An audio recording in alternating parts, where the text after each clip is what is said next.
Alright, welcome to Heavy Pod is Heavy Cast, the official podcast of Heavy Blog is Heavy. I'm Noran, and we're talking with Eden, one of our editors today. Eden, please introduce yourself. Hey guys, this is Eden Coopermintz, all the way from sunny Israel. Sunny? Is it really sunny there? It's super sunny and hot and moist and terrible. I apologize for the police car voice in the background, by the way. They're not coming to arrest me. It's just that I live on a main street in Baltimore, Maryland, and yeah. I'm also an editor of Heavy Blog. In fact, I think I'm right now the second oldest member of Heavy Blog after Jimmy, our founder. And by old, not in terms of age, but in terms of how long I've been with the blog. That's correct, right? Yeah, I think it is. What has it been for you? 4 years?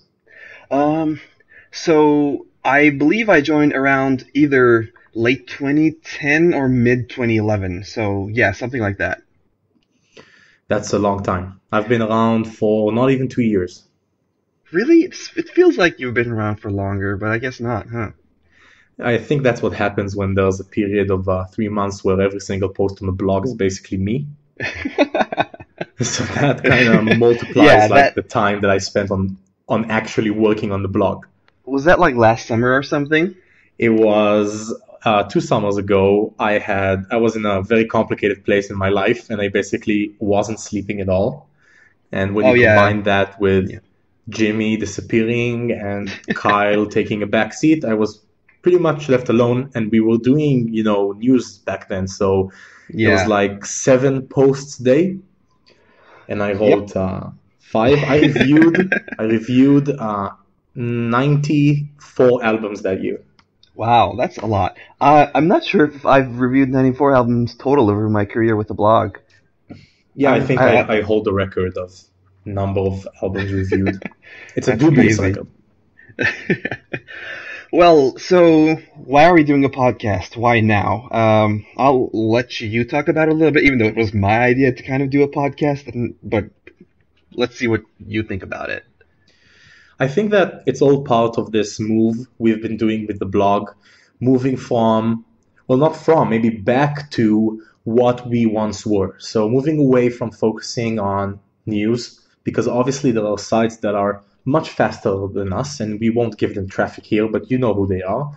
And we moved back to being a conceptual, thought, opinion-based outlet.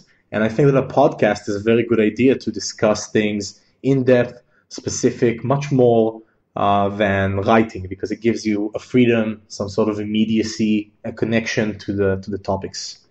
Yeah, it's more dynamic in that, when we write an article, we do have like back and forth articles. In fact, this week we had one about the Protest the Hero thing, which we'll talk about later in this podcast. But like the podcast is, as I said, a lot more dynamic. I can, with the opinion back and forth article, we have one person voicing their opinion and the other person doing a counterpoint. Whereas here, we can just constantly discuss and, reach a maybe more compromising conclusion. And by compromising, I don't mean in a negative sense, reach a compromise.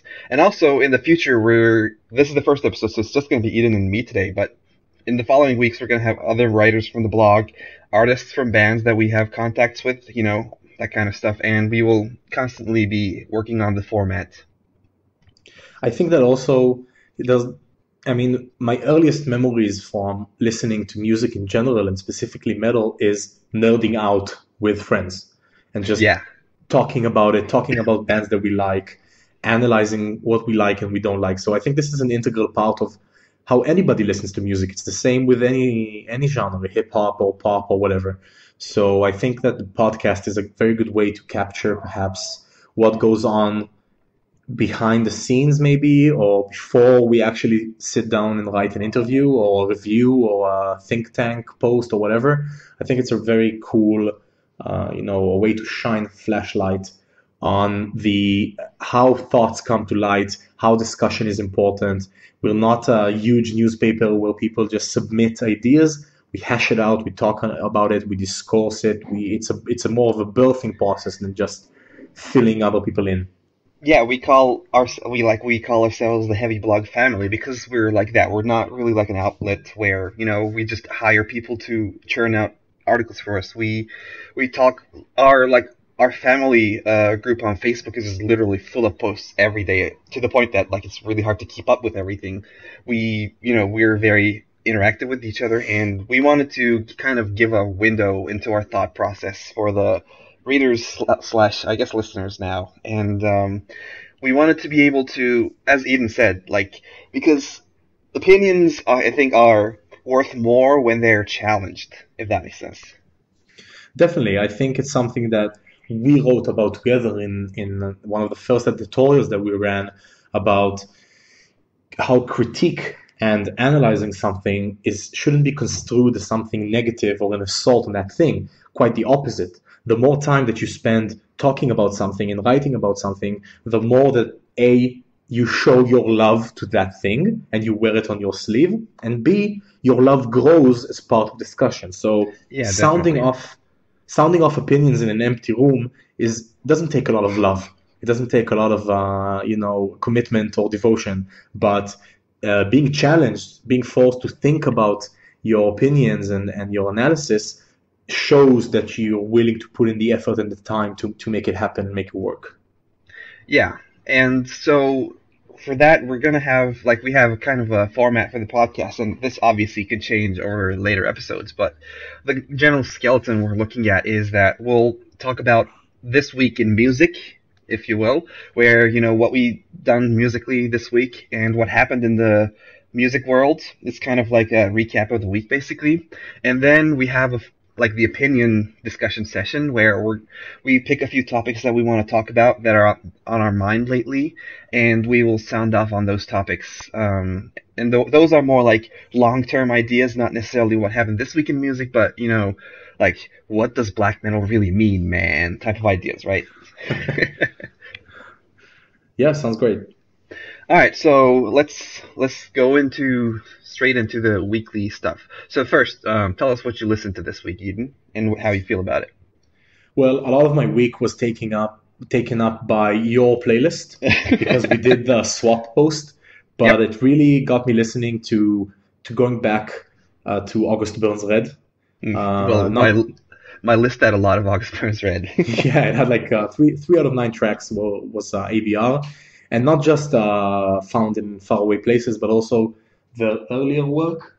Thrill Uh, Seeker and Messengers, their first yeah, two Messengers albums. especially. I mean, I Yeah. remember that I really like that album. I also really like kind of something that I see as the contemporary, musically at least, Controller by Misery Signals. So I Yeah. listened a lot Yeah. to Controller, and I think we should discuss at some point on this podcast or maybe in the blog, like the legacy of metalcore. I mean, Yeah. where is the genre going? What has it left for us? So it was something that I was thinking about a lot because I do feel like metalcore is more or less over.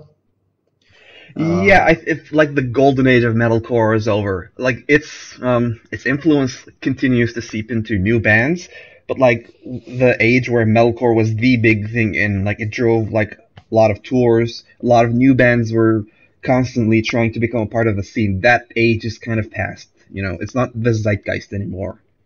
Definitely, I think it's come to a point where it's not legit. You can't see the quotation marks I'm making, but I am. It's not legit anymore to release a metalcore album that's just metalcore. It has to Unless you're have. doing like a metalcore revival, this is like how it used to be, kind of thing. But Yeah, it's I too early for feel. that, I guess. Yeah, I feel we'll see that in maybe 2 years or 3 years. People will be reconnecting with metalcore because I think right now we're experiencing several revival movements, but that's not one of them. It's a bit too early. Yeah, I Um, feel like we've just started to see a Melodeath revival, Definitely. like Bloodshot Dawn. What else? There was another band, but a lot of like not a lot, but a decent amount of bands are trying to bring back the Melodeath sound, and that's also coinciding with a lot of the older Melodeath bands coming back together, like At the Gates and whatnot. Yeah. And what was it?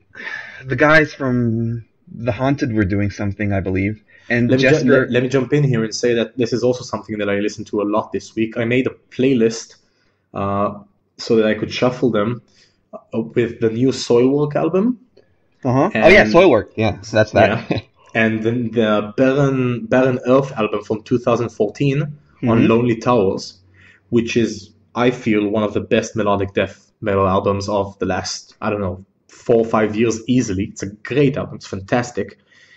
So I was listening to a lot of melodic death, and I threw in Insomnium. I love Insomnium. If you couldn't Insomnium was tell from my amazing. EP. Yeah. So, So self-plug here. I have a solo project called Nine. It's spelled Nyn. It's my name without vowels. How creative. Even though it's a technical progressive death metal project, I put out a melodic death metal throwback EP this summer called Equivalence. You can buy it on Bandcamp now. It's free. Don't buy it on Bandcamp. But yeah, it's basically a love letter to Insomnium and Amon Amarth. go listen to it. It's very good. Self-plug over. So other than that, I was also listening, as I often do, to a lot of retrowave, which you actually posted about in one of our private groups, talking Yep. about some sort of missing spark from retro artists. So we should probably hash that out at some point. Yep. Hashtag I think retrowave. I think I agree with you. By the way, there are a lot of artists out there who sort of ride the retro sound without really understanding its impetus or its idea. I will say one thing. I'm listening to a lot of the Dredd soundtrack from the movie. Judge Dredd? Judge Dredd, the new one. Yeah, yeah. I don't remember who the composer is, but he's someone very famous. And it's this sort of, I can check, but it's a sort of a synth trip, retro, whatever. It's really Paul dark. Leonard Morgan. Yeah, exactly. Yeah.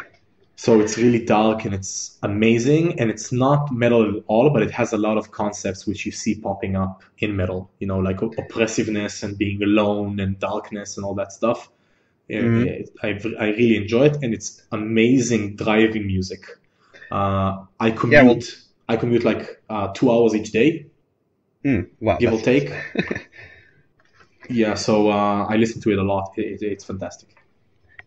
We'll definitely talk about that because, as you said, that discussion is something that I want to have. But I wanted to get back to August Burns Red for a second and say that, I feel like the Messengers album from August Burns Red was kind of a, in retrospect, not full-on game changer, but it was a shift in metalcore because it was a lot more technical. Not necessarily in the sense that it was a lot of shred and whatnot, but it played with a lot of time signatures and a lot of offbeat stuff. And they didn't go for the bass chord progressions. They kind of even though they stayed in the minor key, which is super common for metalcore, they went into places in the scale that were slightly less conventional.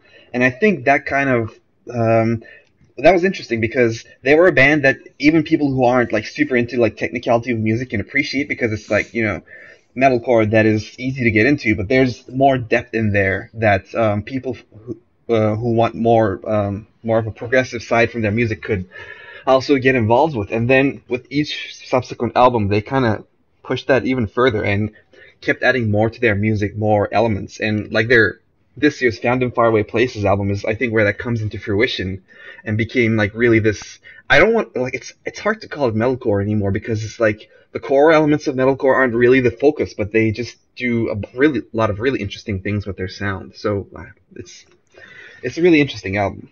Yeah, I agree completely. I mean, we want to get to other stuff that happened this week, but just to close this discussion off, I think that there's a very interesting and accurate comparison between the world of metal and the divide that we're seeing today, especially between the ages and the gaming community. Oh, yeah. In saying that, what you, and I'm addressing the old guard gatekeepers right now, what you want to hear is no longer what young people want to hear.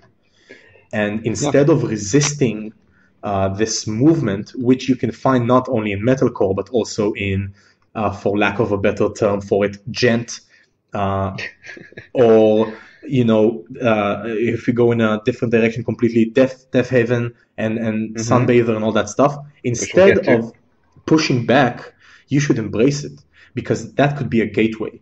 I mean, I haven't done the research, but I'm sure that you could find plenty of kids out there who listen to Messengers, and that led them to, through a progression which is easy to track, I think, Misery Signals and other related bands, Trivium perhaps, and then into gent, which slowly led them eventually to other genres like progressive death, even black metal, and other stuff. So I think that the thing I like about August Burns Red is that they have their legs planted in over the divide. And Yeah. they help to usher in a lot of new, fresh, young people and sounds into this community, which can be very, very bigoted and close-minded, which we'll touch upon later in the podcast. But I just wanted to put that out there because I think August Burns Red is a very good example of how you maybe break those lines and barriers. And that's not to say like the old music is not relevant or good anymore. It's still good, and there are still artists who make it. But it's just that the thing that is in the the neo hot thing always changes. And like sure, sometimes it's less technical or like less heavy or whatever. But it's an ebb and flow. It comes and goes, and it's always that kind of music who is a gateway for the current generation to get into the more complex music. Like, I don't think anyone goes from like Taylor Swift to like listening to Cynic, right? People, there are like intermediate steps, and those intermediate steps are the things that change and the new music, and that music being in the current public consciousness is what drives people to delve deeper, and then they can go into the more interesting stuff. I think this actually brings us to one of the topics that we want to talk about, and this is Protest the Hero. Because Protest the Hero is definitely one of those bands. Yeah. Because they incorporate a lot of elements that are from the punk community and the hardcore community, but super technical, super progressive, and heavy. Kazaya is a heavy album. Yeah.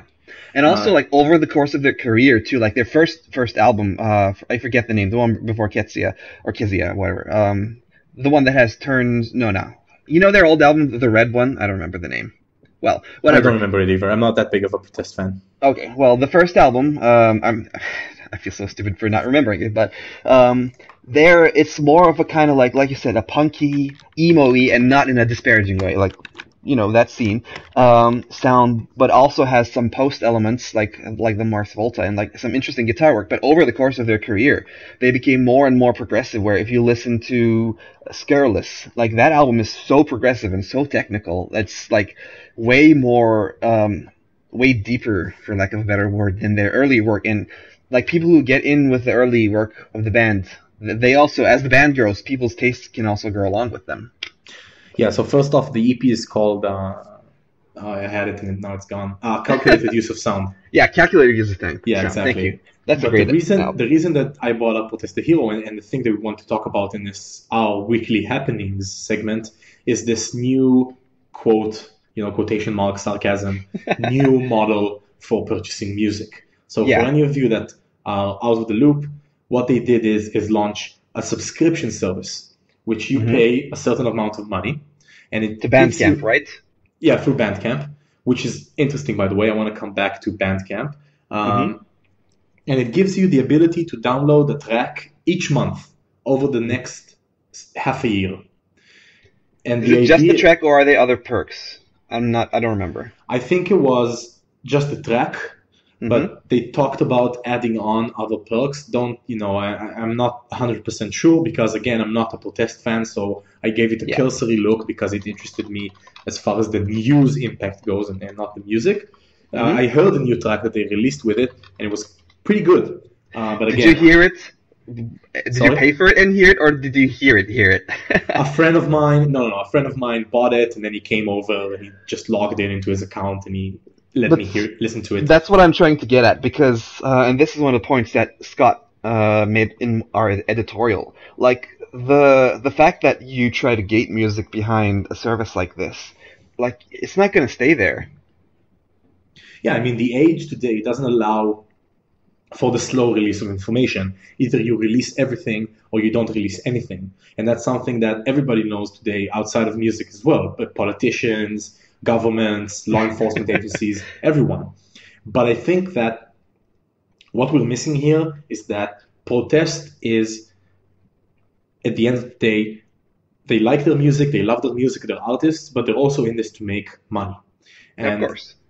Even if you can't keep it caged, I think that they were going for the image that it produces. And that worked completely because they are being lauded as these interrupters, disruptors of the music community. Which And is this is where, interesting because it's like they're not the first to really do this. I mean, they're maybe the first big metal band to do this, but you know, this kind of thing has existed on like Patreon for like other indie artists, not necessarily metal. Um, what was it? Vest Ascension, a semi-local band here that Mike Semeski used to be in. They Mhm. were putting out a track every month a couple years ago. I think it was 2013 or 12 maybe. Yeah, they did this thing where every month they're putting out a track, but they were just putting it out for free. And also Trvth Stalin's musical endeavors, a good friend of mine. He did this thing where he was going to release an album, but before he released the album, every week he would put tracks on YouTube. Uh, and then at the end, when every track was out, then he put out the full album. So this like piecemeal-ish approach isn't necessarily new. Oh, one more thing, Cyclamen, the Japanese, I don't want to say progressive metal band, Cyclamen. They did this thing this year where at the end of last year, Hayato from Cyclamen said that he was going to do the Cyclamen package for I think like $100 and something, and you get early access to all material, making of, a unique shirt, which I got by the way, it's cool, unique hand-drawn artwork from Hayato, and an EP only people who pay for this package will get, among other perks. And there were like less than 20 people who did this, and it's a really interesting. I think it's a more interesting model than what Trvth are doing because it's kind of like you buy into a club and not into a subscription, which has a better vibe, I guess.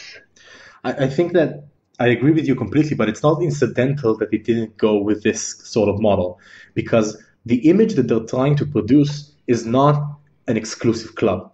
They are trying to tap into the image that they already have of a socially aware, socially radical band. And again, I'm not saying any of this to be derogatory or to somehow criticize their actions. I'm just analyzing the way that they see themselves and the sort of crowd that they market to. And this crowd doesn't want to feel like it's part of an exclusive club. It wants to feel like it's breaking this mechanic of a club.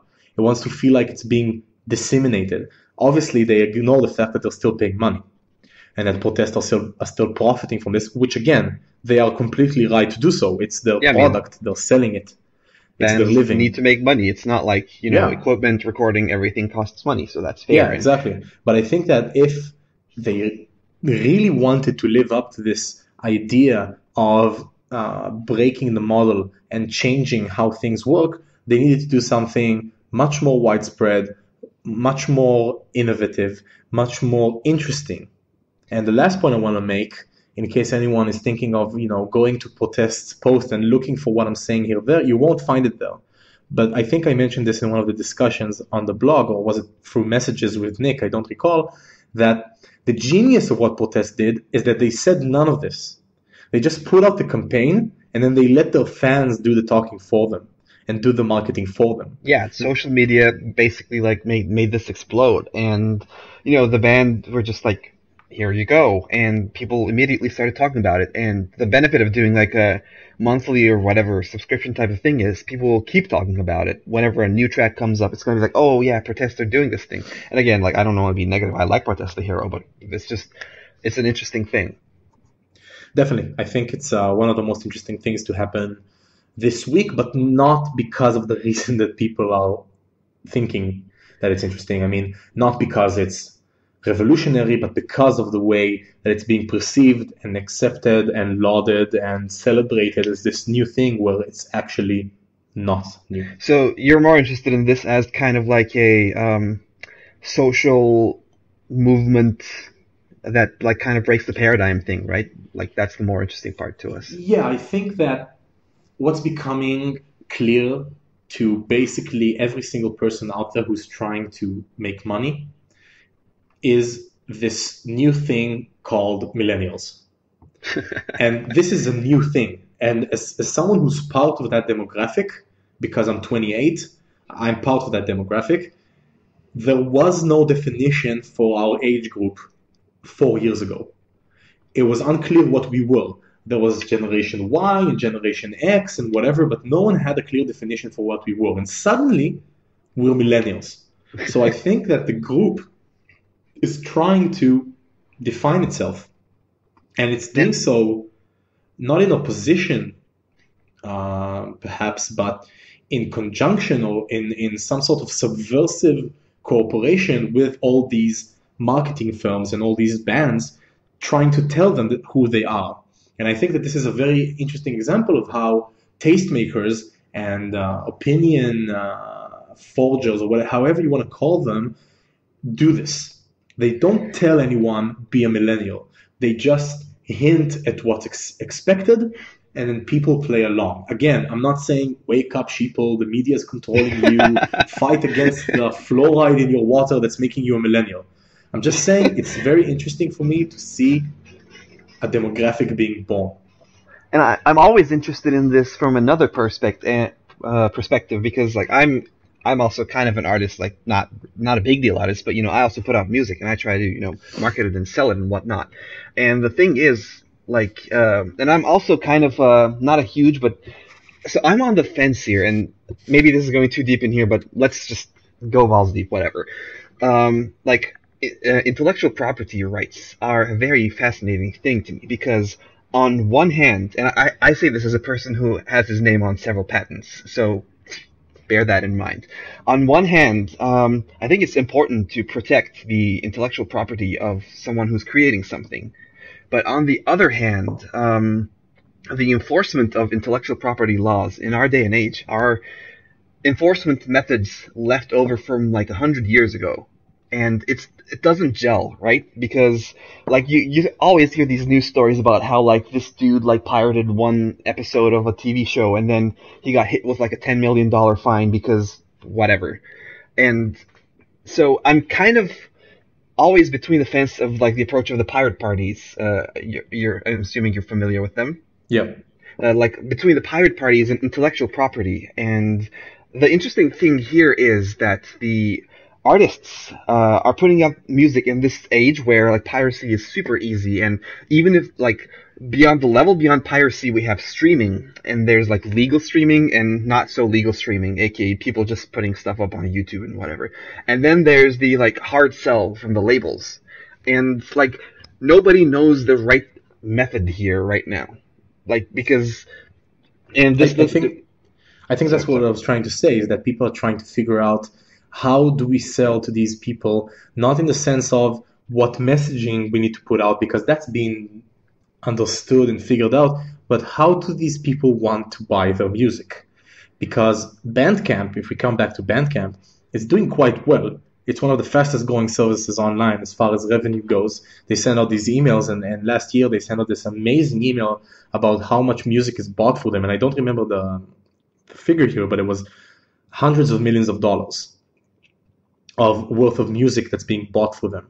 But it feels like there's a whole share of the market that's just ignoring Bandcamp. I mean, for crying out loud, I still see people buying CDs.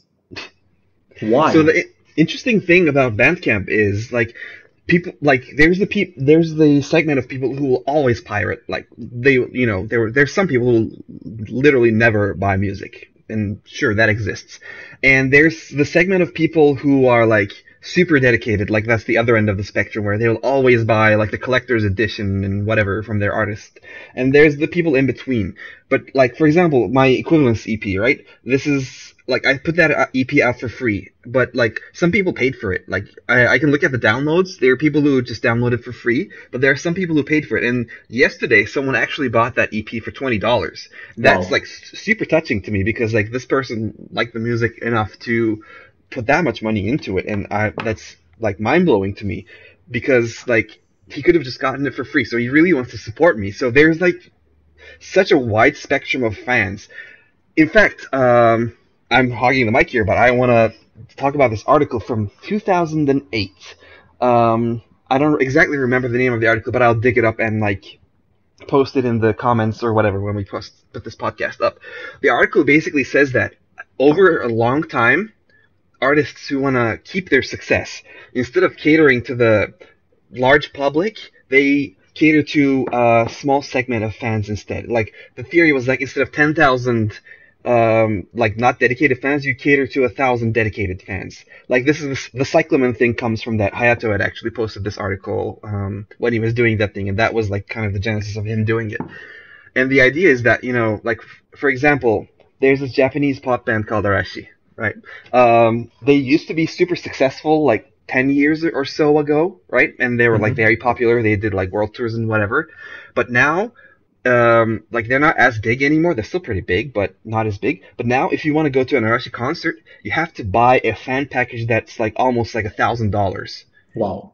Yeah, and like this also comes with like a meet and greet and whatever. But the thing is, like the people and they succeed from this. The people who sustain the band are not a million fans who just go to like one show or like stream one album, but it's the people who are like super dedicated and will buy everything you put out. Like they'll pay extra to get the B-sides and whatnot.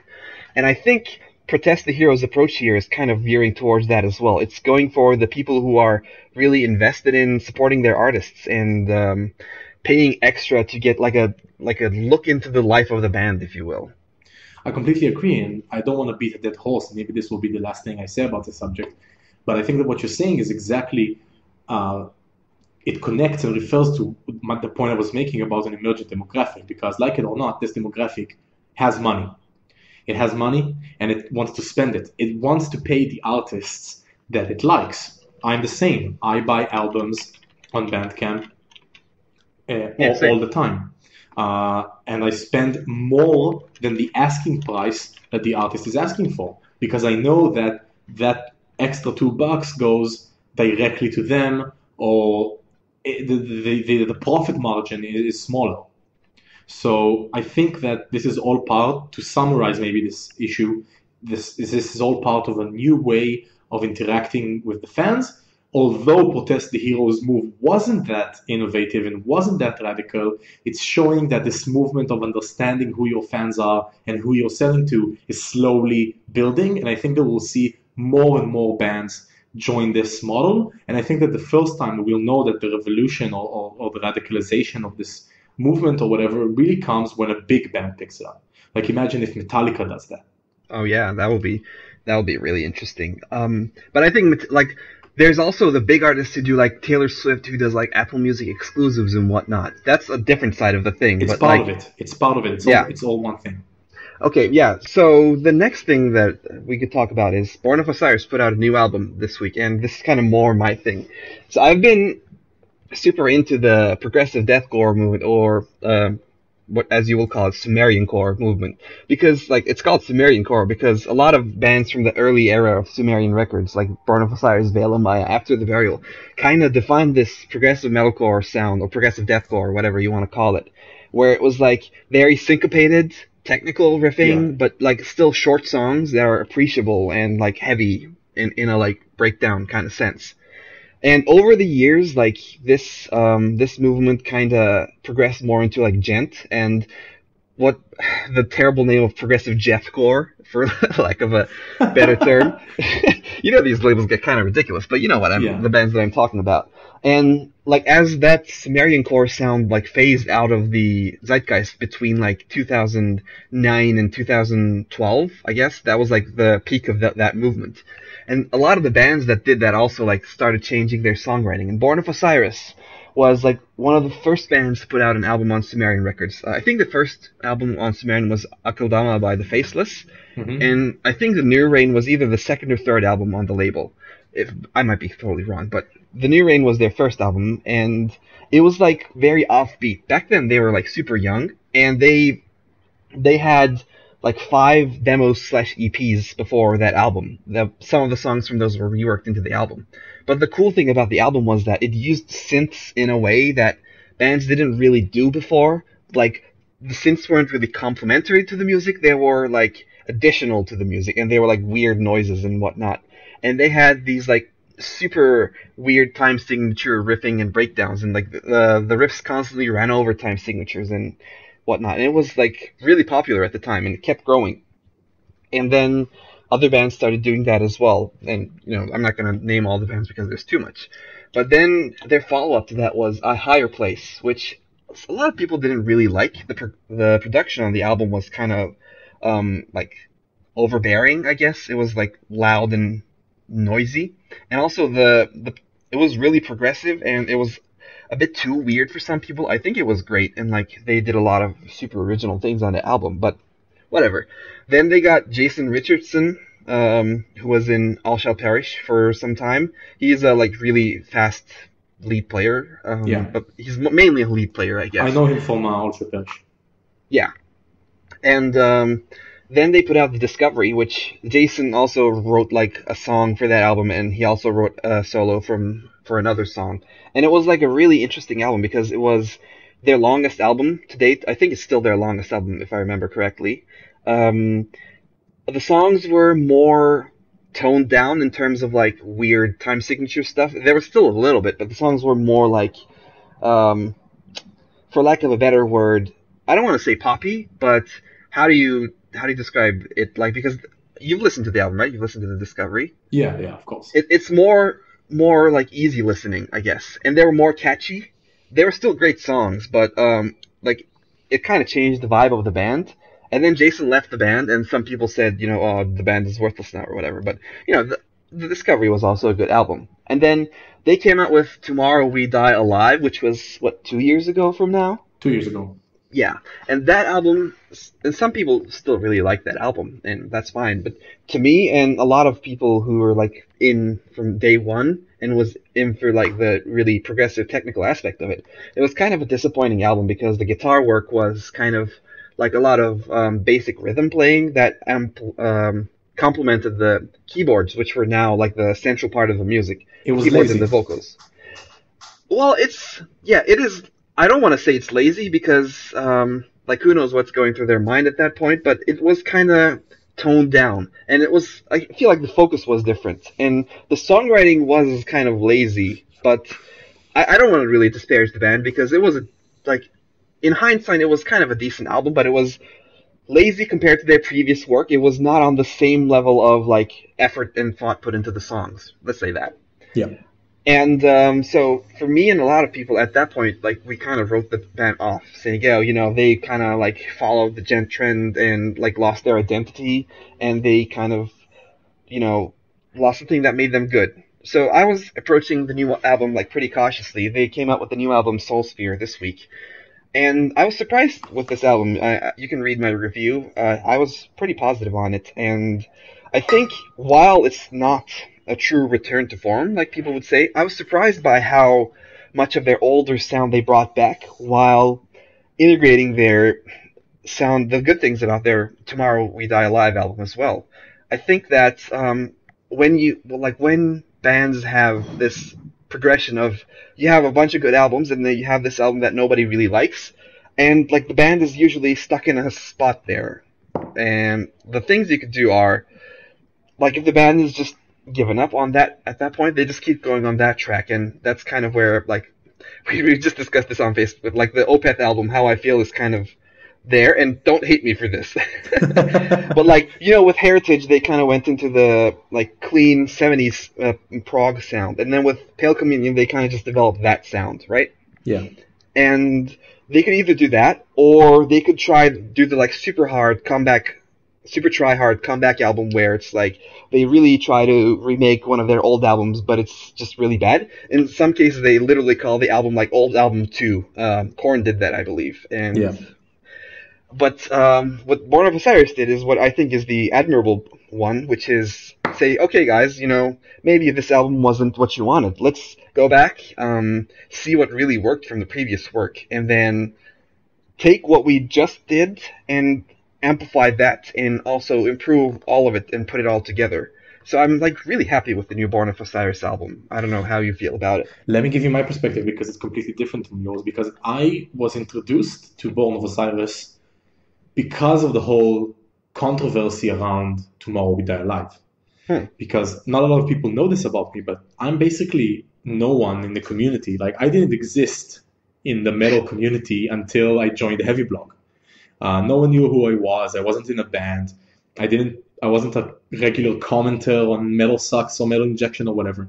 So I have these big holes in my metal education because the way I started listening to metal is I went into a local record store and I bought albums by cool covers. I do that a lot. Yeah, and it's always worked for me. So as a child, I was very haphazard about how I grew up on metal. So I kind of missed this whole Sumerian records train and metalcore in general. I was introduced to it very late. So the way that I see Born of Osiris is sort of this cliche of bands on Sumerian.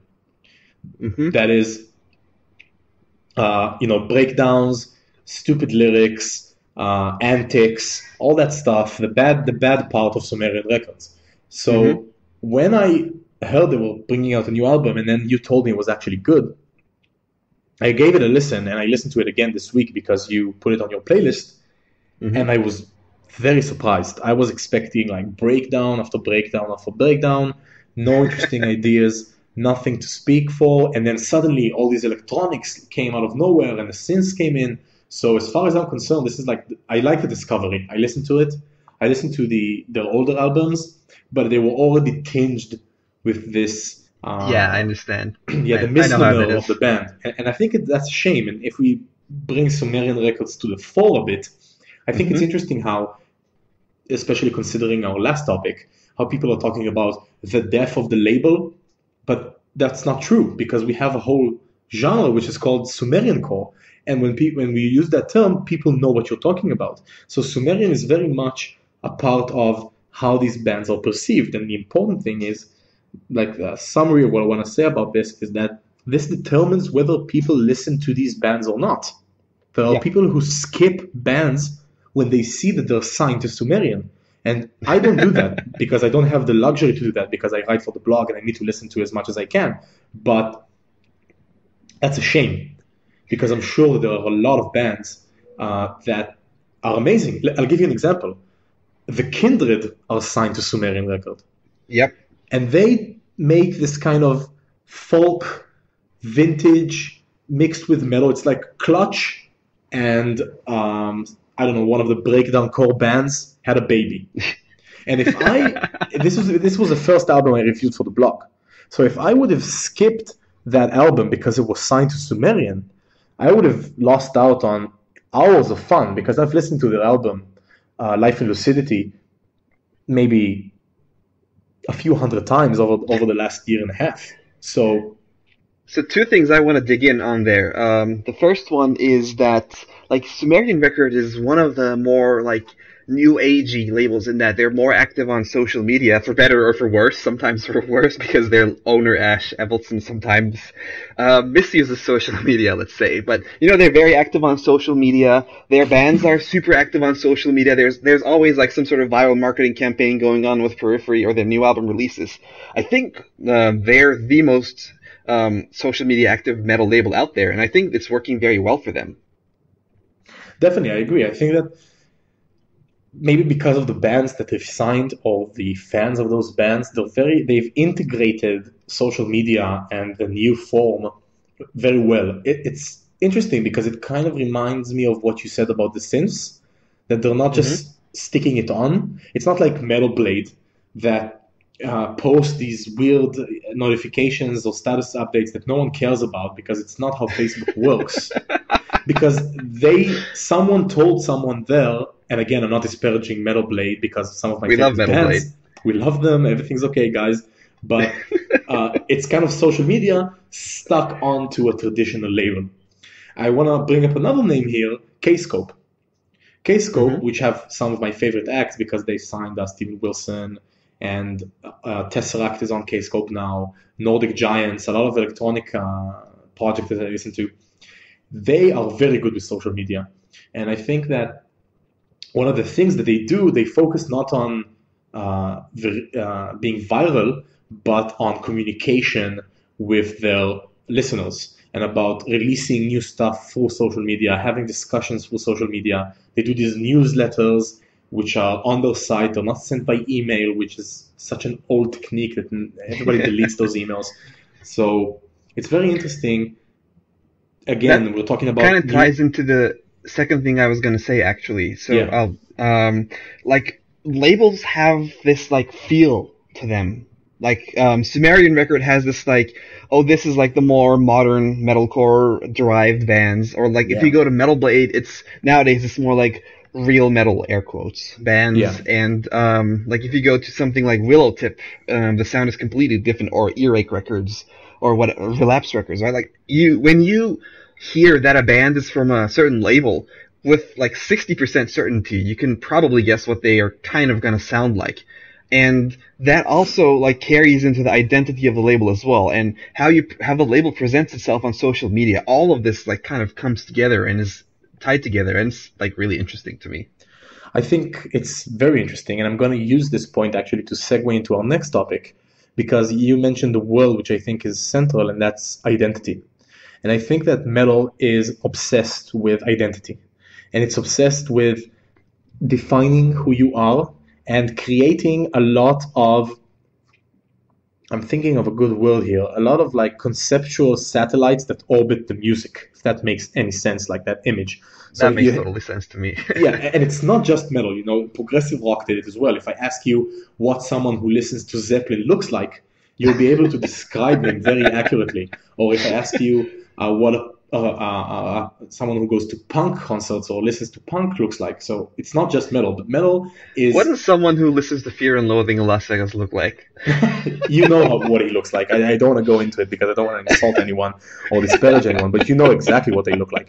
But the point is that metal sort of like took these identities and went one step further, I think.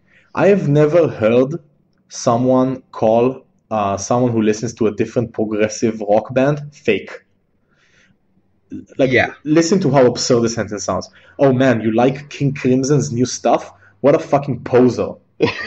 I mean, that's just something that doesn't exist. ELO Unless of like putting New King Crimson album is like a pop album or whatever. Like unless the band changes direction but vastly. even then that's not true, because look at Rush, for example, and the change that they've made maybe in the 80s but then carried it forward to the 90s. They still enjoy the same popularity, and I don't think I've ever heard, and I've hung out with musicians, people who listen to Rush all the time. I've never heard someone say, "Oh, you like Fly By Night, but you don't like I don't know, one of the new albums. Wow, you're such a poser." It's just, it doesn't happen. But metal is obsessed with this discussion of fake and real, and Yep. true with the V instead of the U, and false. And I think it's super interesting. I actually just spent, before this podcast, I spent an hour and a half explaining to my girlfriend what the deal with black metal is. Good luck with What, that. yeah, because how, I mean, you tell someone, oh, this band put out an album, Sunbather or New Bermuda or the new Mirkur, for example, and people Hmm. commented that they should die. So I think there, reading the book Lords of Chaos is a really good recommendation for this. And I think, like, if you look into the genesis of black metal, which that book covers, like, this is a genre literally built upon being, like, the most underground and counterculture movement, and, like, literally murdering people. Like, the genre's inception comes from the fact, like, the one of the reasons the genre got so huge is because Varg murdered Euronymous. Yeah. Like, that, and then like all of those dudes like burned churches. Like this is where the root of the genre comes from. And when you come from such a point where like this is such an extreme real, not extreme as in music, but extreme as in like things real human beings do.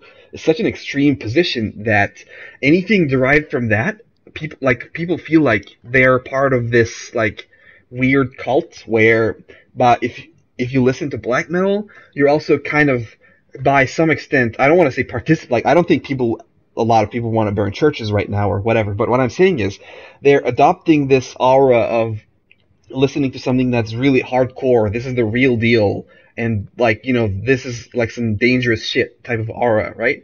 Yeah. And people want to be part of that exclusive scene. Like the whole exclusivity there is very essential to the thing, because in general, if you look back through the history of metal, there's like this movement has constantly been founded on being counterculture, being more abrasive and more like hard than hard, not just in the sense of heavy music, but also in the sense of like being a hard-assed person.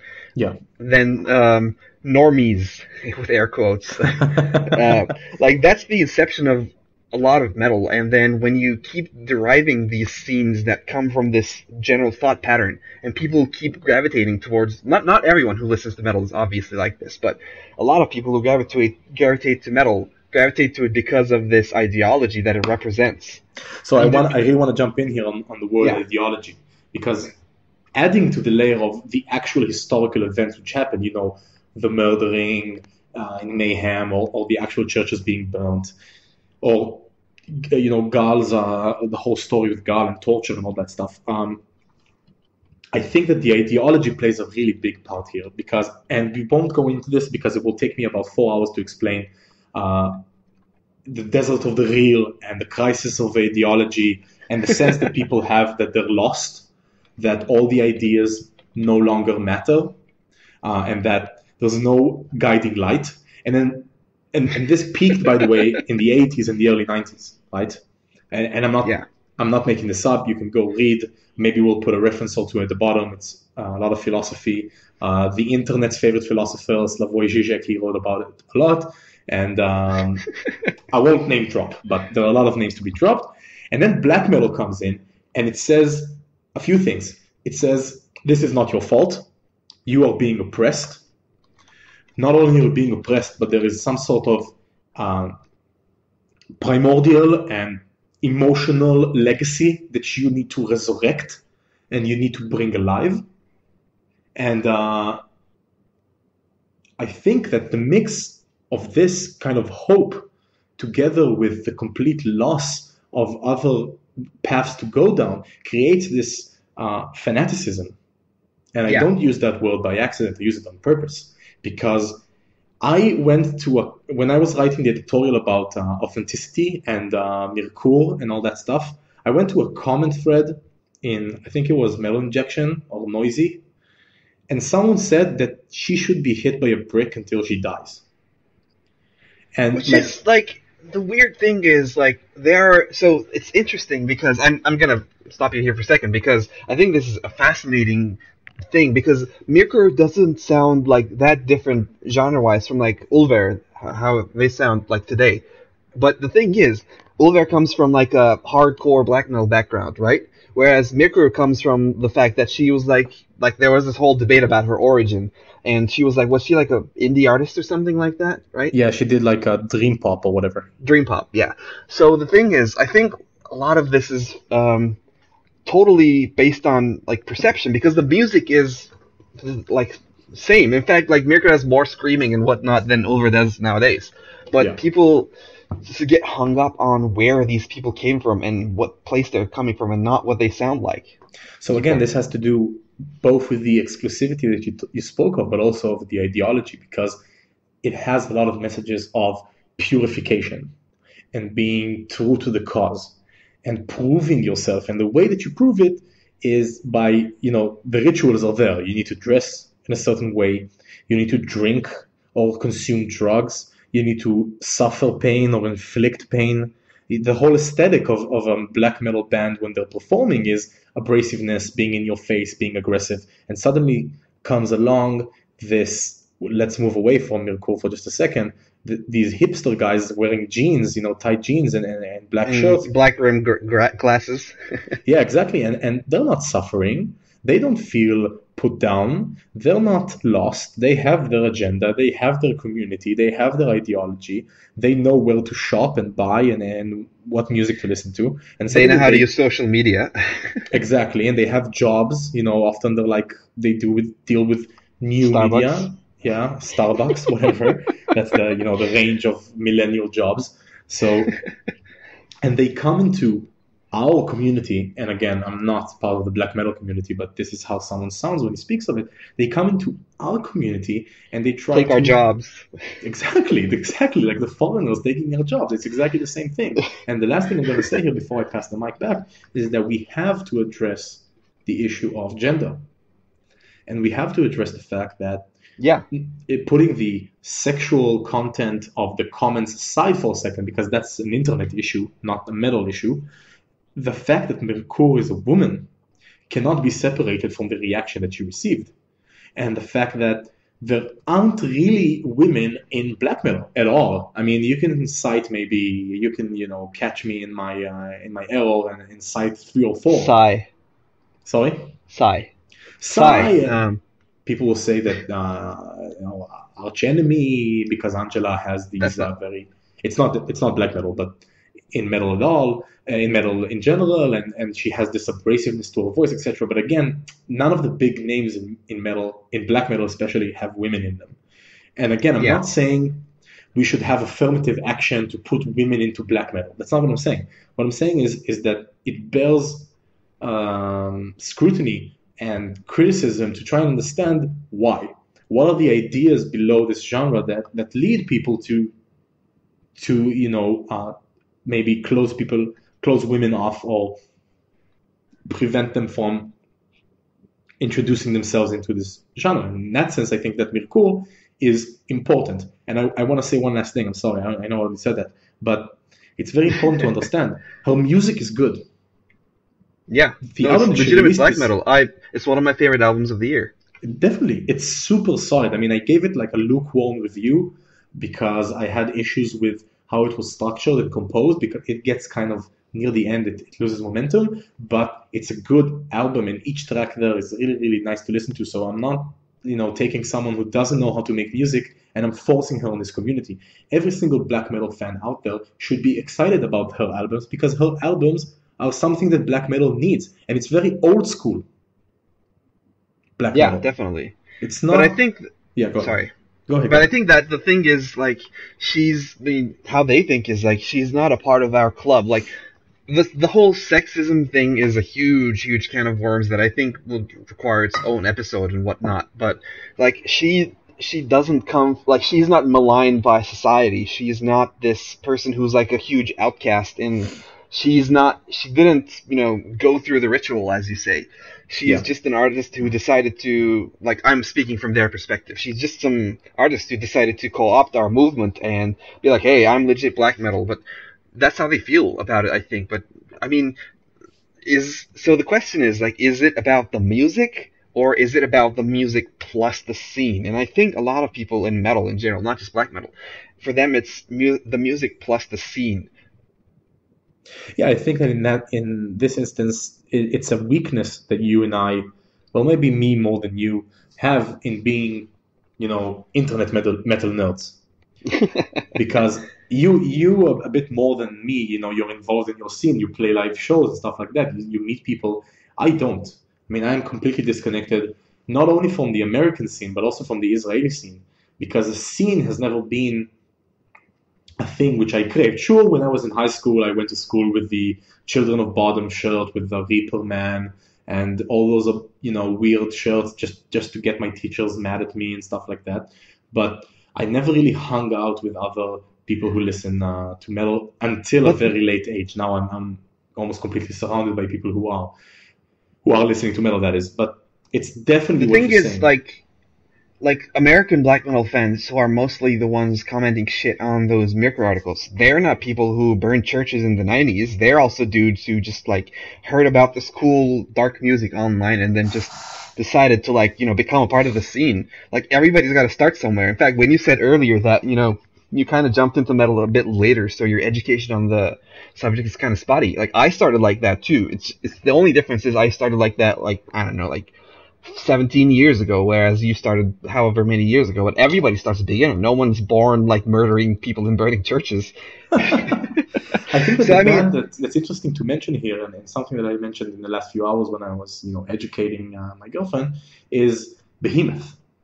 Yeah. And I think that what they're doing with, maybe their music is not straight up black metal anymore, but their aesthetics are completely black metal. Yeah, definitely. What they're doing is shining a light on the intellectual side of black metal and saying, this is a religion, this is a way of life, this is a creed, and it doesn't matter if you're true. What matters is, are you devoted? Do you believe in our principles? And I truly believe, by the way, that unlike some people out there, that they believe what they write about and they believe what they play and live. They're Satanists in the way that they ascribe to the creed of Satanism. And I think that it's a much more positive way to be black metal because it allows people to enter. Because it doesn't matter if you're a woman or a man or old or young or an outcast or not. If you read the texts and if you dig deep into the lyrics and if you feel that you're part of this church and way of life, which I'm not, by the way, you're in. I mean, if you look at Nergal himself, he's a historian and he's like very well educated. He's Poland. He's from Poland. Behemoth is from Poland. Like, I'm sure everybody knows this, but Yeah. like Nergal in Poland, Poland has very strict laws on offending religion and whatnot. Like they're a country who are not very secular. Like he wanted to apostatize. I don't know if that's the verb version of that word, but he wanted to leave Christianity because you're like born into Christianity in some countries, whatever. He wanted to officially become a Satanist, like recognized by the government, and like he had to go through hell for that. And when he was burning Bibles in Behemoth shows in Poland, he actually faced prison time for that. I don't know if he actually went to it, but he was prosecuted for it. Yeah. And he really lived this lifestyle. He got a legal name change to actually have his name be Nergal. Like he was Adam Darsky, but now he's Adam Nergal Darsky. Like that's actually his name now. So he definitely like lived this ideal, but like he's not. From what I know about him, he's a very nice guy. He's not an elitist asshole. He's not an exclusive person. He's he's been on The Voice of Poland. Like, did you know this? He used to be a judge on the Polish version of The Voice, and he's on Polish daytime talk show all the time. I think that's what I'm saying, and I don't want to be elitist myself or somehow prejudiced, but when you start to look at the music that you're listening to from an intellectual perspective and you start to dig into the roots of the ideas that are presented by it, it becomes harder to be exclusive and becomes harder to be an elitist because you can discourse or converse with anybody else that shares the same passion for these ideas as you and what it becomes about the ideas. And I think that, and again, I don't want to disparage anyone. I don't really understand the genre. It's Genesis. I didn't listen to these bands when they started, forming, but I don't think that those early roots of metal, maybe Burzum is the only exception, had these deep intellectual roots of the movement, and what it became was just murdering. These other guys are doing this. Let's do it as well. Exactly, and then just murdering and burning churches and all that stuff. And when you listen to them speak about paganism and how Europe was before Christianity, even the most basic of education. By the way, for those who are unaware, I study history.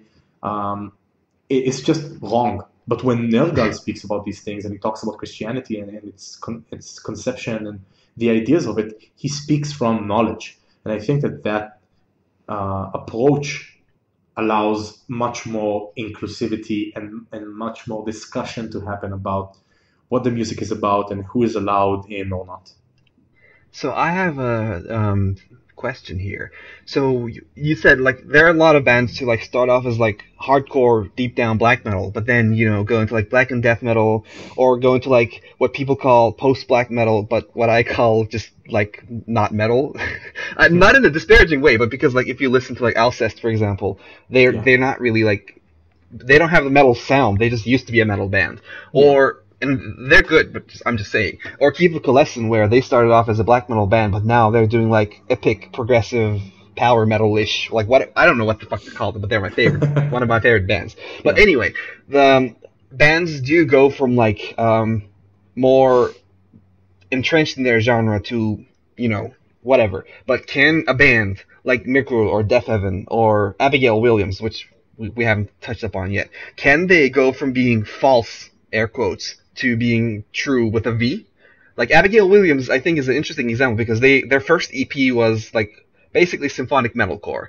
Yeah. But after that, quickly, like their first album is like more or less black metal. It's kind of like mid-era Dimmu Borgir, Blessings Upon the Throne of Tyranny-ish black metal. Yeah. And then like with each further album, like their newest album this year is like just, their production is like very black metal-y, if you know what I mean. Yeah. And their sound is like just full-on black metal, and they went through like a complete lineup change. Only one guy remains, but people still like approach them with shitty metalcore band, whatever idea. So can a false band graduate into a real band, do you think?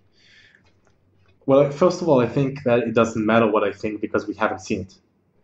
The answer is no, because it's never happened. I can't think of one example where a band that was ostracized from the genre was slowly accepted into it because they became heavier and heavier. And as an addendum to that, I'll say that I don't actually know of any band that became heavier as time moved forward. It usually There are seems bands that did that. Sorry to cut you off, but like I think it doesn't come to my mind right now. But there are not in black metal. I haven't seen no, any but in this black is, metal. if I can just jump in here, this is exactly the point. It doesn't come to your mind because it's the exception to the rule. Yeah, there are a few exceptions, Few but not in exceptions. black metal. Not in black metal at all. So usually what we see is a progression from a heavier, truer sound towards eclecticism and maybe even shedding the genre altogether. By the way, I don't use the term post-black metal because it's stupid to call Ulver's Shadows of the Sun post-black metal, because it isn't. It's experimental, psychedelic, electronica, rock, whatever label you want to put on it, but it's not post-black metal. Neither is Shelter. Nothing is black metal on Alcest's Shelter. So, but I think that you raise an interesting point because you see how the stigma sticks also in a positive way. They don't want to let these bands go. Alcest is black metal, Ulver is black metal, and it will stay that in their eyes because they don't want to let these bands go because they're integral to their scene. I mean, Ulver is one of the most influencing bands in black metal. Like in the mid 90s, they were one of the biggest names, and um, their vocalist, what's he called again? The name escapes me right now. Garm, Yeah, Christopher Gam. Rigg. Yeah, so he's produced so many albums. So it feels like they almost don't want to give them up. And it's part of the same perception of the stigma, of the mark that is either you have it or you don't. And once you have it, it sort of sticks to you and people won't let it go. I mean, thinking about it, like few bands that did go heavier. I think Black Dahlia Murder. They started off as like pretty standard deathcore, but now they're a very well respected like extreme melodic death metal band. Or even Soulfly. They started off as like what people call groove metal, I guess, but their like later albums become like very thrashy, very heavy. Even the new Fear Factory album is heavier than they've been for quite a while. I think there are bands that become heavier, and very few bands like that go beyond their initial genre and become like super heavy. But as you said, it's like a huge exception. I mean, and it's not quite what we are looking for because show me a band that started as electropop and then made black metal. Ah, not black metal again, but there are bands that went from like metalcore to just full on death metal. Again, but it's from metalcore to death Yeah, metal. not But from you, pop. you Yeah. won't find the reverse process of, let's say, let's move outside of black metal for a second and look at Anathema. And you Hmm. knew this name would come up at some point because it's one of my favorite bands of all time, but also Yeah. one of the best examples, I think, of a transformation and a true transformation in the sense of really changing what the band is about and doing it for 5, 6 albums and not just one or two, maybe like Hmm. Ulver. But again, the transformation here is never from prog rock to doom metal. It's always in the other direction. And I don't think we have the time to discuss why that is. And I actually have no idea. But I think it's a very interesting think point maybe for the future. Yeah. But yeah, so but there are like Abigail will let's take Abigail and it's not necessarily the band becomes heavier is what I'm referring. Like look at Death Heaven. Their new album is like just black metal. Like it's kind of I liken it to kind of Enslaved because it's like black metal with long like atmospheric passages and whatnot. But like it's people nobody will question you if you call Enslaved black metal because they started from being black full on black metal. But would it be possible to for Death Heaven to reach a point where people go, okay, these guys are legit. I'm good with these guys now, or are they forever tainted by that stigma? I think they are forever tainted, but I guess time will tell. I mean, depending on the direction that they go in. Again, I think I can play the role of Segway Master here because I think another point that we need to add in here, which we're kind of skirting, and it's the second point on our agenda, is originality and changing up your sound. Because Yeah. this is what we're talking about. We're talking about bands who take a very, very drastic turn in their sound and are often, maybe or maybe not, maybe the opposite, are celebrated for it or hated for it. So this entire role of making new music and the demand for originality is something that definitely needs to come into play here. I mean, just imagine being a band with a million albums and then people keep expecting new stuff from you. So at some point, maybe you just say, fuck it, you want something new? Here's something completely new. Opeth.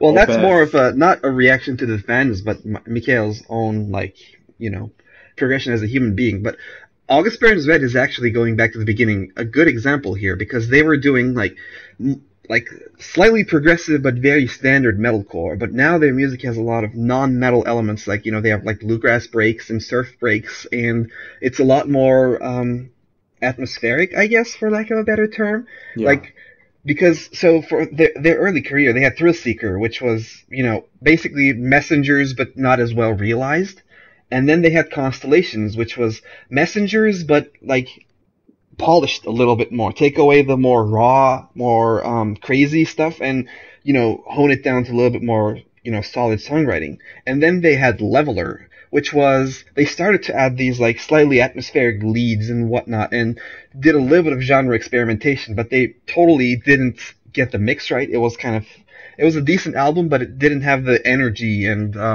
driving force that their previous works did.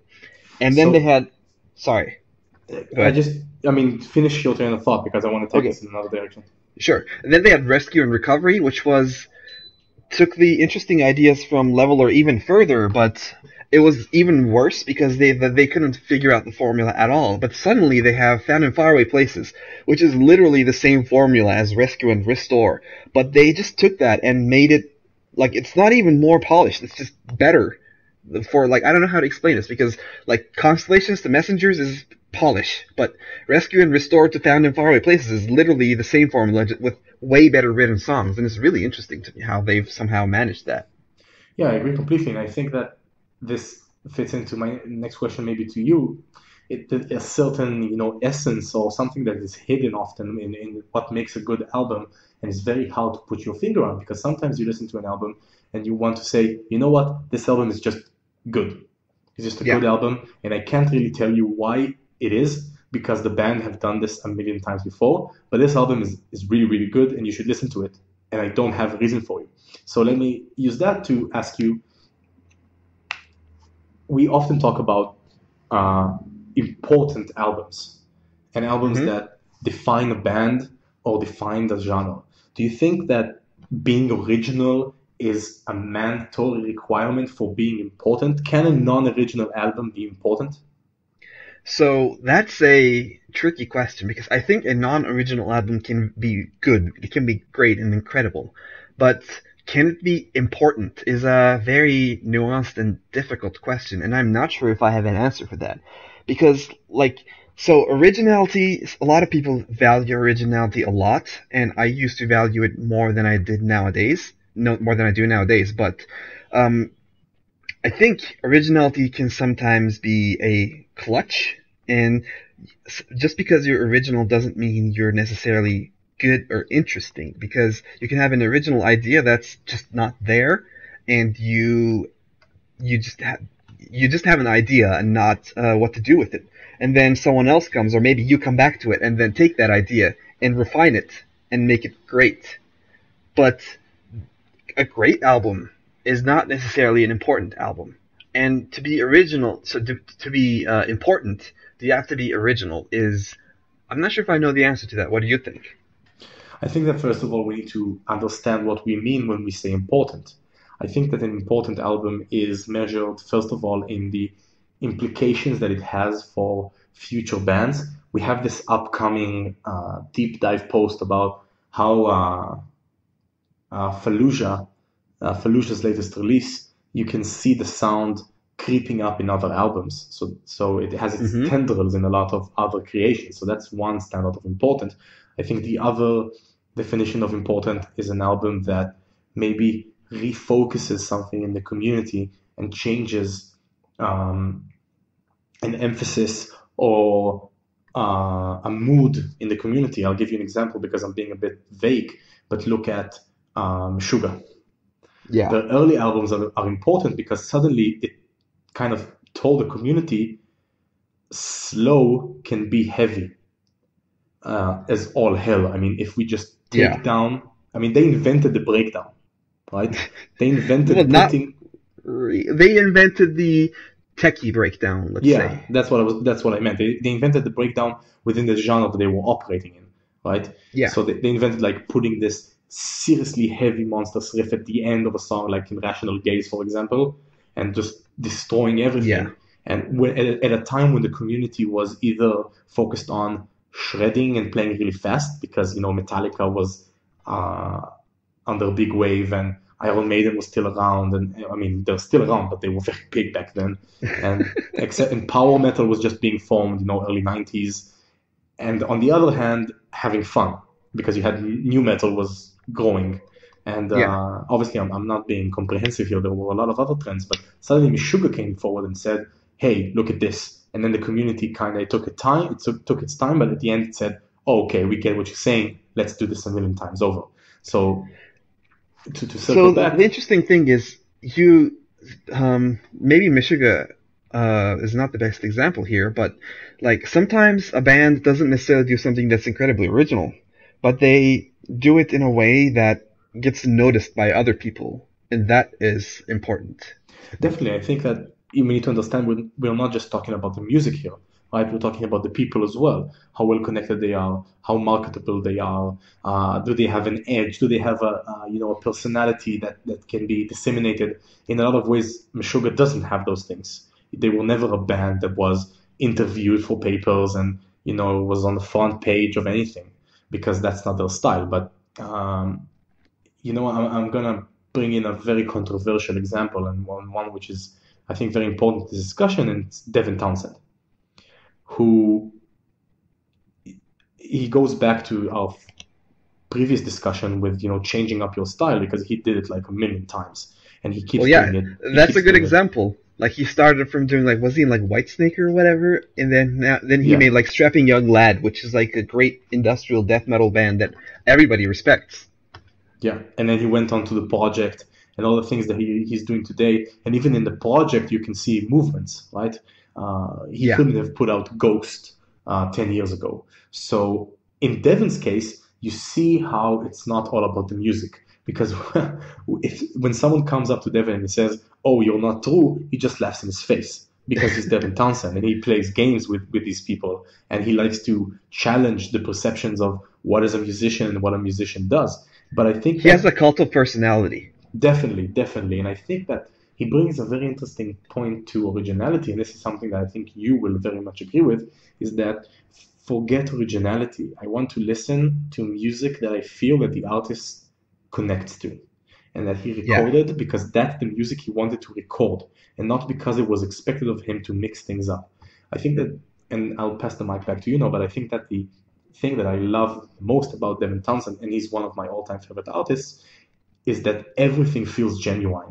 He never forces anything. I think that the only thing that I kind of felt was forced was Casualties of Cool, and it's one of his projects that I don't really like. But other than that, everything feels very authentic. Whether he's screaming on Poltergeist and Deconstruction or being super soothing on Ghost, it feels like this is what Devin wants to do, and he's not doing it because he needs to be original. Yeah, but then you take that, and for example, let's say believe Michael Ockerfeldt in terms of he makes the album that he feels like making. Heritage is like Heritage is like the black sheep of Opeth albums Yeah, because they went from like this progressive death metal, for lack of a better term, approach to the 70s prog throwback. And that is what Mikhail wanted to make, right? He loves that music. He's good friends with Steven Wilson, and that's where he's coming from. But that album wasn't really appreciated. So people do want to hear where the authentic music that's coming from the musician's heart.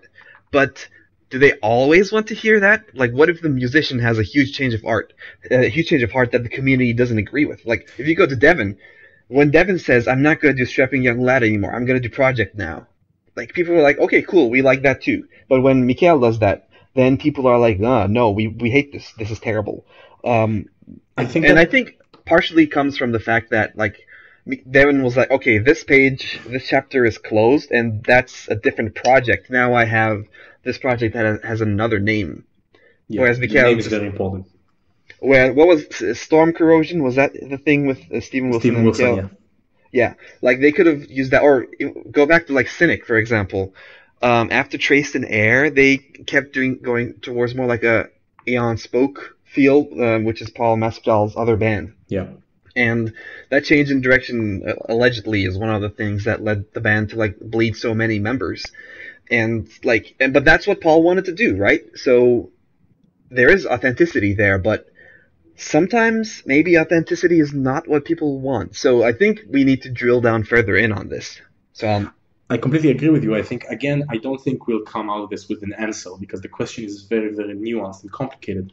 And maybe we can answer it, over a year of discussion because there's a lot that comes in here. But I want to add originality into the discussion by saying that I think that people respect authenticity more when an artist says, "Guys, I've had this new idea for a musical genre, and I'm going to do it because I have to do it. It's in my heart." Right? And that's what Devin did. No one, well, never say no one because someone will always find this obscure band. There's this band from 1993 that actually did exactly. that. Actually, the demo tapes of this band, whatever. So, but Devin was one of the first to do the music that he's doing today. I mean, you can like it or not like it, but if you put on Addicted, for example, no one sounds like that. No one quite sounds like Epic Cloud and Addicted and Deconstruction, and not to mention, Kai and Ghost and all those other Even albums. Strapping Young Lad, I think like Devin sounds like Devin, regardless of him doing like death metal or like acoustic bluegrass or whatever. He sounds like Devin. Like Devin is a genre unto himself, but Definitely not so. even a genre because like the genre changes, but the Devin remains. Yeah, I think it's a tone, Devin tone, right? But that's the thing. He says, "This is me, but this is what I want to do right now," and then he breaks boundaries. Just a personal story here. I bought Ghost. I didn't know anything about the album. I knew it was Devin. I knew that I didn't care what he would do. I would love it, and I just bought it. And then I played it, and I was completely taken aback because the album I listened to before that was Kai, and it's pronounced Kai, right? Not Key. I'm not sure. Whatever. I'm not the biggest Devin fan. I would call it Key, honestly, but Kai is fine too. Who cares? Yeah, who cares? Key, whatever. So I was expecting this, dark, experimental rock thing, and then suddenly I got this chill out folk stuff, and I loved it.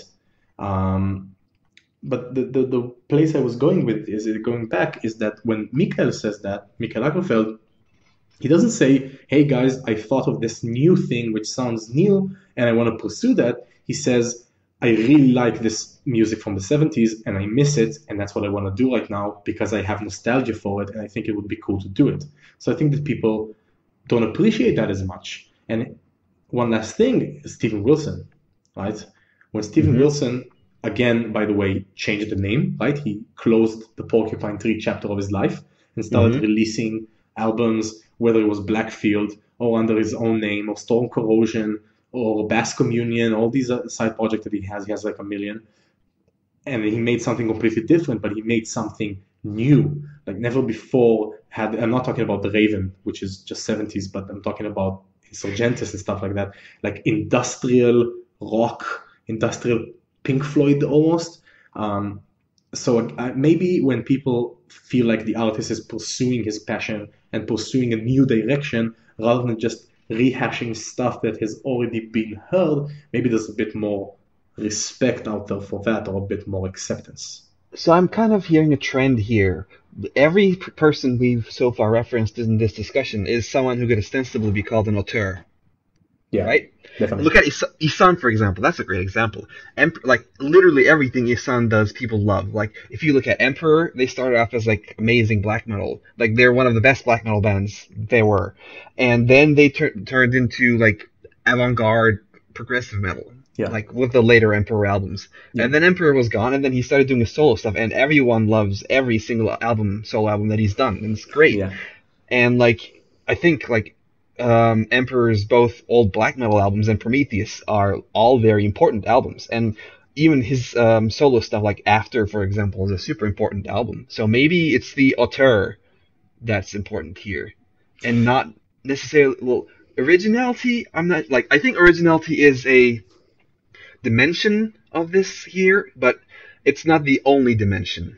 Yeah, I'd like to like maybe ground this discussion. We went to this like whole avant-garde place of people radically changing who they are, and it's understandable because it also ties into previous topics. But let's talk about more conservative bands that maybe people were disappointed with. And the name that springs to mind, because I wrote a review like that, is Tesseract and their new album. And the thing that happens to me with the new Tesseract album is that as a Tesseract fan, I really like the album because it has everything that a Tesseract album should have. It has Dan Tompkins. Yeah, I'm of the Dan was better act fans camp. Although I love Altered State, but again, you can't compete with Tompkins. It has Dan Tompkins. It has these bass complexity. It has hooks. It has the gent sound and all that stuff. But as a music reviewer, and as someone who expected this album, and it came in the wake of Dan coming back, and it came in the wake of what Altered State was, I feel like there had to be something more there. But what is that something more? What did I expect from this album, and why did I expect something new from this album? Or maybe something that you'll more connect with, Rivers of Nihil, their new album, Monarchy, which is either being praised as one of the most important technical death metal albums of the year, or maybe of more than that, or as a rehashing of ideas which has already been around for the past 4 or 5 years. So maybe you can pick up on that. Yeah, I'll pick up on two things. One is Rivers of Nihil that I'm going to talk about now, and then I'm going to go to Leprous because I have an interesting opinion on that. You kind of go, but you'll see. So Rivers of Nihil, I think their previous album, was it last year, The Conscious Seed of Light? It was last year, right? Yeah, it was last year. Last year, out of nowhere, they put this like amazing death metal album that is like not super technical, but pretty technical. Yeah. And had like a little bit of atmospheric elements, like a little bit of everything, right? It wasn't like the most original album, but it was a just really super solid album. Everything was like really well put together. And then right after the next year, this year, they put out Monarchy, and it's I'm gonna jump in. Conscious Seed of Light was actually 2013. It was late 2013, though, I believe. Yeah, it was October or November. Okay. Yeah, because like I jumped on that bandwagon a little bit late, and I listened to it throughout 2014. So yeah. Yeah. Anyway, Monarchy was initially on my first listen, I thought it was cool, but the more I listened to it, the more I was disappointed by it, because they had these like Fallujah-y, more atmospheric elements, though not as intensely as Fallujah do it. But like the tight songwriting was kind of gone in terms of like incorporating more elements to their sound. And I think it's interesting because if you like the other stuff they've added, then it's a pretty cool album. But if you, and it's not that I dislike the new stuff they've added, it's that by adding that stuff, they've lost the razor sharp focus they had on the first album. Because the first album was like, the other stuff was a little bit of spice on it, right? The main sound was pretty straightforward. It was just like punchy, well done, solid. But by adding more stuff into the mix, they've kind of like diluted it a little bit, if you will. That's how I feel about it. And actually, Black Crown Initiate is another thing that I feel. I gave them a really positive review because I think their album is great. But if you go back to their EP, Songs of a Crippled Bull, within the EP, they had a super, super tight sound, which I would describe as Opeth with 8 strings. And I think that's a fair description. Yeah, I agree. But it was like, the whole EP connected. It was one piece, and it was like super solid as a single piece. But if you go to the album, it's like they had the same amount of energy and content to put into the album, but they had to like stretch it out over the length of an album. And it didn't feel as tight to me. So for me, this sensation of being like razor sharp honed on what you want to doing is really, really important for an album to click with me because while I do like it when bands like go to interesting directions, if it leads to them compromising on like what they are really doing, I think that's negative for me. Yeah, And going back to the Lepers thing I mentioned earlier, I'm a huge, huge Lepers fan.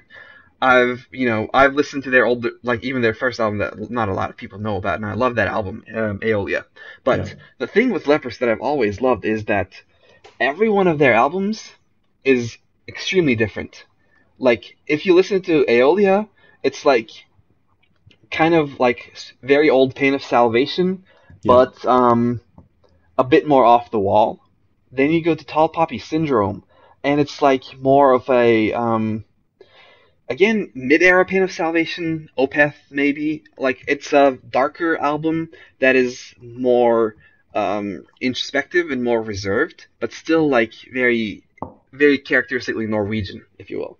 yeah, Then you go to Bilateral, which is this super larger than life album, which like very over the top songs, Dream Theater influence, blast beats, screaming, and long, long songs with a lot of technical interludes and whatnot. And like all of these are super different. Then you go to Coal, which is this very atmospheric album that's like super hard focused on the atmosphere while still sounding like Leprous, but it's a very different album. But then we get to the Congregation, and I was disappointed with the Congregation.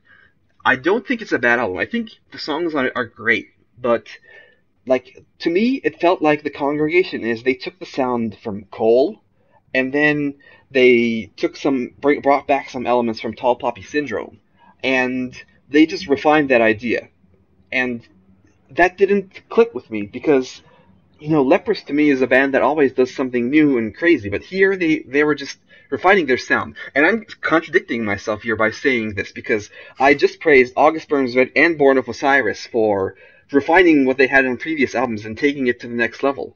But I think the important thing here is expectation. Because Leprous, you expect these guys to be like super crazy progressive dudes that just make something new and different every time. Whereas with like Born of Osiris and August Burns Red, you have this, sound that you expect, and you want them to just keep delivering that to you, but with, a new flair, or more polish or whatever.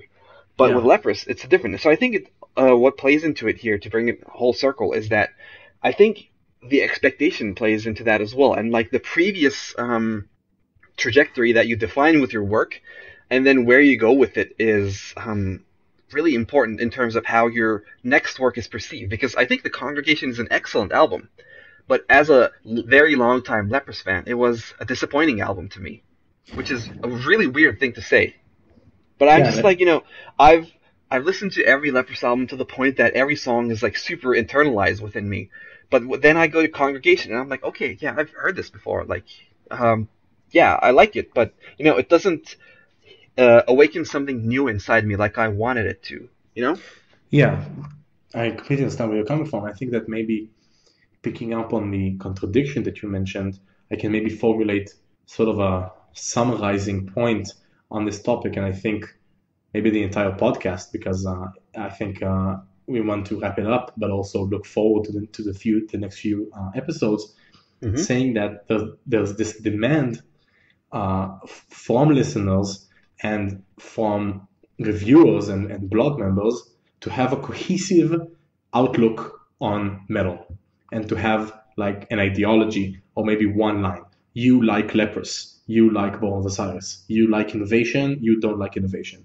And I don't think that's how it works. I think like everything human, it's much more complicated than that.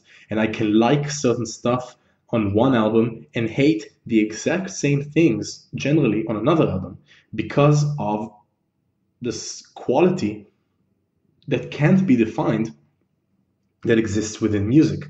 The emotional connection, it even comes down to things that the artist can control. The days of the year, the season, my emotional seriously, I mean, No, that is, yeah. yeah, I mean, when you listen to The Mantle by oh, come on, Agaloch, and when you listen to it in the winter, its impact is much, much, much, much more powerful than when you listen to it in summer. And if someone picked it up and played it on a really hot day the first time, he would be like, oh, what the hell is this thing? And then when he listened to it when the storm is raging outside and he's freezing his ass off, he's like, okay, I can connect to this, feeling of nature being more powerful than man, etc., and all that stuff in the sadness and depression of winter. So I think that the demand for party line and a voice of each reviewer or a voice of the blog is very constricting, and it's misguided, because at the end of the day we're human and we can found in faraway places and not like the congregation for exactly the same reason, the same contradictory reason. Yeah, I agree with you. And in fact, like my fiance always says this. She always categorizes albums by season. Like she says, Trivium's In Waves is a very fall album because it's, this introspective album with very like heavy songs. Not heavy in terms of like, blast beats, but in terms of like thematically, Yeah. And whereas The Crusade is a more like, I guess, summer album for like whatever. And I think the perception of the listener and the mindset of not just an individual listener, but the community you create around your music. And this also goes back to the whole black metal thing. Yeah. Like, the musician is not independent of what happens to them and around them. And a lot of people think that, musicians who, take too much influence from what's happening within the community or whatever are not like authentic because they're trying to cater to whatever, right? I think that's not true, because like nothing exists in a vacuum. The musicians, they go out, they tour, they see the fans, they see how the fans react to the music, they see how the fans react differently to different aspects of their music, and then they go on the social media and whatever, and their personal experiences are formed partly by those things. And when they put out music, it's a reflection of their personal experiences. And then that in turn creates a feedback loop between the musician creating, the fans listening, the fans feeding back to the musician, and such. Definitely. Yeah. You want to take us out? Yeah. So thanks for listening to us. We'll keep thinking about these, and maybe we'll someday turn this into an editorial. And if you have any, questions or comments, hit us up on Facebook. I'm gonna try to set up a central place for this podcast. Maybe we'll put it on a sidebar on the website or whatever. And as always, you can hit us up on the Facebook page of Heavy Blog is Heavy, or mail at heavyblogisheavy.com. And I'm Noyan, and this is Eden. Hey. Thank you for listening to Heavy Pod is Heavycast. Thanks, guys. All right, bye.